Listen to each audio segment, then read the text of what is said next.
कि बिना लड़े कुछ नहीं मिलने वाला है। तो कुर्मी कौम इस राज्य की सबसे बड़ी एकल आबादी है। झारखंड को अलग करने के लिए बाबा ने इतने वर्षों तक लड़ाई लड़ी। तो आधी शहादत आपको कुर्मी कौम से दिखेगा, चाहे निर्मल महतो रहे, शक्तिनाथ महतो रहे, सुनील महतो रहे, ऐसे किस्से खत्म नहीं होंगे। झारखंडी सरकार ये आपकी अपनी सरकार ये चाह रही है कि आप लोगों को हम मजबूती प्रदान करें। उस कौम ने जमीनों को भी दिया है, जानों को भी दिया है, और आज अगर वो संरक्षण मांग रही है। कुर्मियों को लेकर के क्या विचार है? जी, कुर्मियों को लेकर मैं अपना स्टैंड पूर्व में भी क्लियर कर चुका हूं, आज भी क्लियर कर रहा हूं। मैं उनके शेड्यूल ट्राइब में जो मांग है उसका समर्थन करता हूं, लेकिन मैं एक तरीका चाहता हूं कि जो विवाद उत्पन्न हो रहा है वो विवाद ना उत्पन्न हो, क्योंकि भारत एक संवैधानिक देश है।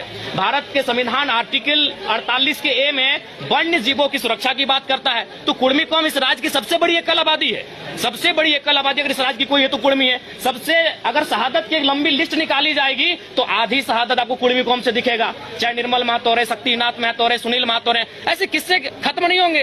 तो वो कौम जिसने इस राज्य को बनाने के लिए अपना लहू तक बहाया है, वो कौम जिसकी जमीनों पे टाटा है। अरे भाई, आज आपके कोई ना कोई रिलेटिव टाटा में जॉब करते हैं तो जानिए वो जमीन कुर्मियों की है, चाहे टाटा घाटोर है, टाटा जमाटोवर है या टाटा सिजवार है। आप नहीं करते, आपके मौसा करते हैं, मामा करते हैं, फूफा करते हैं, वो जॉब कुर्मियों की जमीन पर है अगर आप टाटा में करते हैं। क्योंकि टाटा की 95% जमीनें जहां खनन का कार्य होती है वो कुर्मियों की है, चाहे टाटा घाटो रामगढ़ रहे या टाटा जमाटोवा धनबाद रहे या टाटा सिजवा धनबाद रहे। तो इसलिए भैया उस कौम ने जमीनों को भी दिया है, जानों को भी दिया है, और आज अगर वो संरक्षण मांग रही है तो इसमें किसी को आपत्ति नहीं होनी चाहिए। हाँ, मैं रास्ता चाहता हूं कि जब राज्य सरकार अनुशंसा करे केंद्र को कुर्मियों को एसटी में शामिल करने का, और जब केंद्र से वो लिस्ट वापस आए तो राज्य एक काम करे, जो लोग पूर्व में शेड्यूल में है उनको वहां रहने दिया जाए, और इनके लिए एक नया column farming tribe, agriculture tribe, एक नया ट्राइब का कॉलम लेकर आए और इनको संरक्षण दिया जाए। ये लड़ाई आरक्षण की नहीं है, ये लड़ाई संरक्षण की है। इसी सरकार में मंत्री है चंद्रलेखा, वो बोल रहे हैं कि आप लोग जो है आदिवासियों के हक में सिंधमारी करने के लिए जो है एसटी में शामिल होना नहीं। इसमें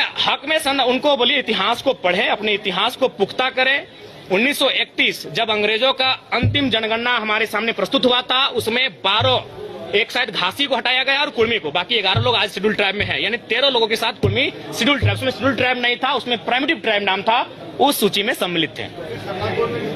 बिल्कुल, सरना कोड का हम बिल्कुल समर्थन करते हैं। एक आदिवासी कौम, चूंकि इस राज्य का निर्माण ही एक आदिवासी राज्य के रूप में हुआ है और आदिवासियों की भावना सरना धर्म कोड पे आधारित है, अतः उनका इस धर्म कोड की मांग को सरकार पुरजोर तरीके से लागू कराने के लिए पहल